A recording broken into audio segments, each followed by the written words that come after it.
जय यीशु की। मैं हूँ प्रियंका डामोर और आप देख रहे हैं रेडियो वेतास एशिया की हिंदी सर्विस। कलीसियाई समाचार में आप सभी का स्वागत है। कलीसियाई समाचारों में प्रमुख है, पोप फ्रांसिस को रोम के जमेली अस्पताल से छुट्टी मिली। आरवीए और आरएमएएफ ने मीडिया प्लेटफॉर्म पर कहानियों को बढ़ावा देने के लिए एक सहयोगी समझौते पर हस्ताक्षर किए। सिरो मालाबार चर्च ने धर्मांतरण विरोधी कानून को निरस्त करने की कर्नाटक योजना का स्वागत किया। सांसद का कहना है कि मणिपुर हिंसा का मकसद ईसाइयों को खत्म करना है।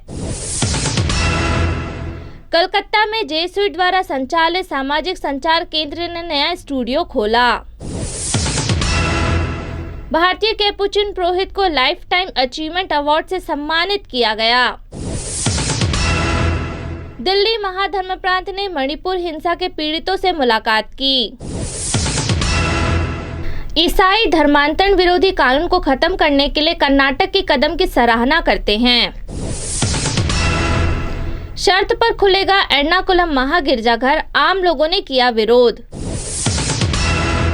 सीसीबीआई के महिला आयोग के लिए 3 दिवसीय मीडिया ट्रेनिंग का आयोजन। अब जानते हैं समाचार विस्तार से।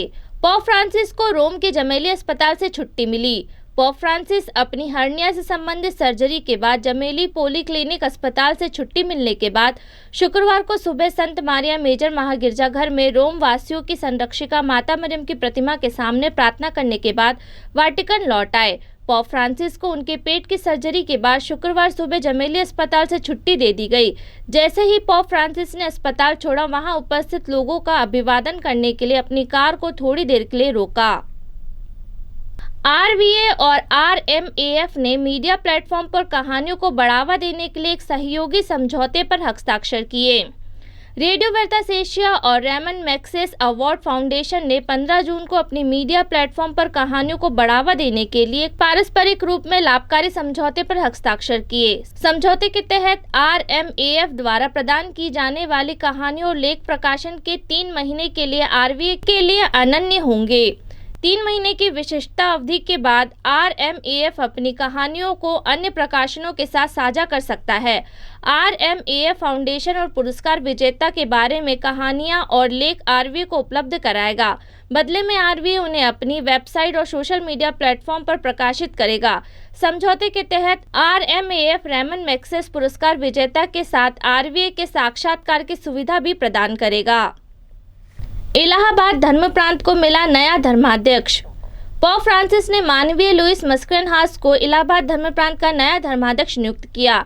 नियुक्ति की घोषणा 17 जून को हुई। माननीय फादर लुइस मस्करेनहास अब तक इलाहाबाद धर्म प्रांत के प्रांतीय प्रशासक का कार्यभार संभाल रहे थे। नवनियुक्त धर्माध्यक्ष लुइस मस्करेनहास का जन्म 29 सितंबर 1949 को कर्नाटक में हुआ था। उनका पुरोहिताभिषेक 4 अप्रैल 1979 को इलाहाबाद धर्म प्रांत में हुआ था। सिरो मालाबार चर्च ने धर्मांतरण विरोधी कानून को निरस्त करने की कर्नाटक योजना का स्वागत किया। कैथोलिक धर्म में केरल स्थित एक ओरिएंटल संस्कार सिरो मालाबार चर्च ने धर्म परिवर्तन पर रोक लगाने वाले कानून को निरस्त करने के लिए पड़ोसी राज्य कर्नाटक में सरकार के फैसले का स्वागत किया है।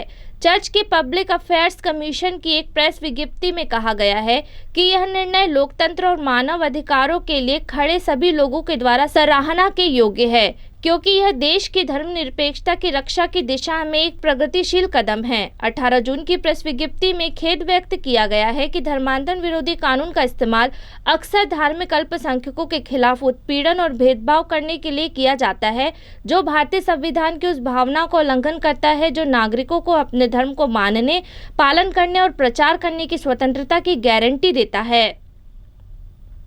सांसद का कहना है कि मणिपुर हिंसा का मकसद ईसाइयों को खत्म करना है। केरल के संसद सदस्य डीन कुरियाकोस का कहना है कि मणिपुर हिंसा का उद्देश्य मणिपुर में ईसाई समुदाय को खत्म करना है। जून के दूसरे सप्ताह में मणिपुर की स्थिति का अध्ययन करने के लिए कुरियाकोस केरल के एक अन्य सांसद हीबी इडियन के साथ मणिपुर का दौरा करेंगे। उन्होंने अपनी यात्रा के बारे में मणिपुर सरकार को सूचित नहीं किया। उन्होंने देश में कहीं भी यात्रा करने के लिए नागरिकों के रूप में अपने अधिकार का प्रयोग किया। मणिपुर में वे दर्जनों राहत शिविरों में जाने और ईसाई विरोधी तबाही के पीड़ितों से मिलने के लिए अपने व्यक्तिगत संबंधों पर निर्भर थे। वरिष्ठ पत्रकार एजे फिलिप ने कुरियाकोस का साक्षात्कार किया, जो संसद सदस्य बनने से पहले यूथ कांग्रेस के अध्यक्ष थे।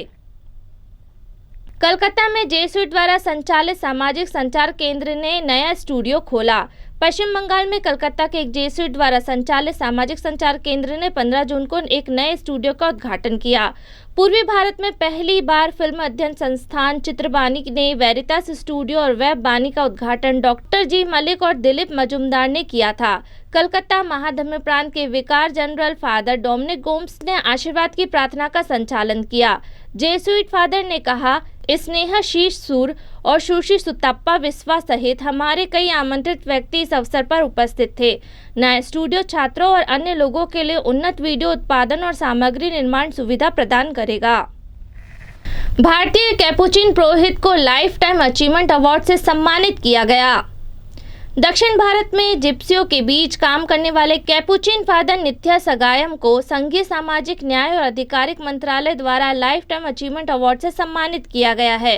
मंत्रालय उन लोगों को Atal Bihari lifetime achievement award देता है जिसका सामाजिक न्याय और शक्तिहीनों के सशक्तिकरण के प्रति निरंतर प्रतिबद्धता का रिकॉर्ड है।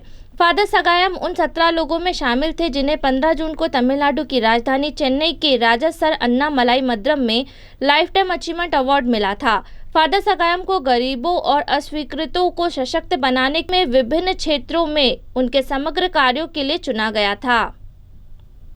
दिल्ली महाधर्म प्रांत ने मणिपुर हिंसा के पीड़ितों से मुलाकात की। दिल्ली के महाधर्माध्यक्ष अनिल जेटी काउटे ने मणिपुर की हिंसा प्रभावित लोगों के लिए राहत सहायता की घोषणा की है। 16 जून को प्रवासियों के लिए धर्म प्रांतीय आयोग द्वारा आर्च बिशप के निवास पर आयोजित एक बैठक को संबोधित करते हुए धर्माध्यक्ष ने कहा कि महाधर्म प्रांत पहले ही दिल्ली के उत्तर पूर्व कैथलिक समुदाय के सहयोग से मणिपुर में राहत सामग्री एकत्र कर चुका है और भेज चुका है। आर्च बिशप ने राष्ट्रीय राजधानी में फंसे मणिपुर के लोगों पर अपनी चिंता व्यक्त की और उन्होंने अपने लोगों से उनकी जरूरतों का जवाब देने का आग्रह किया। महाधर्म प्रांत ने स्वास्थ्य और शिक्षा सहित सभी सहायता का आश्वासन दिया है।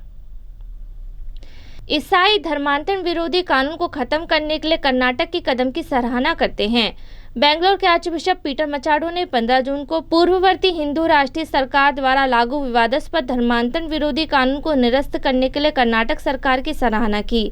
राज्य कैबिनेट द्वारा अधिनियम को वापस लेने का निर्णय के बाद जारी एक प्रेस बयान में आर्च बिशप ने कहा, ईसाई समुदाय की ओर से मैं कर्नाटक सरकार के धर्मांतरण विरोधी बिल को निरस्त करने के फैसले के प्रति अपना गहरा आभार और संतोष व्यक्त करता हूँ। भारतीय जनता पार्टी को हराने वाली कर्नाटक की कांग्रेस के नेतृत्व वाली सरकार ने 15 जून को धर्मांतरण विरोधी कानून को रद्द करने का फैसला किया और 3 जुलाई को शुरू होने वाले राज्य विधानसभा के अगले सत्र में कानून को आधिकारिक तौर पर हटाने के लिए कदम उठाने का प्रस्ताव रखा। शर्त पर खुलेगा एर्नाकुलम महागिरजाघर, आम लोगों ने किया विरोध।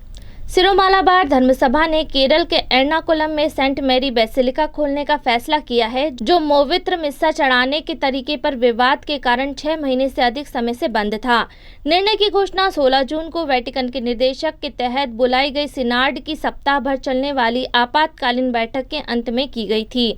धर्मसभा को सौंपे गए कार्यों में से एक एर्नाकुलम अंगामाली के महाधर्म प्रांत की बंद सेंट मैरी कैथेड्रल बेसिलिका पर गतिरोध को हल करना था।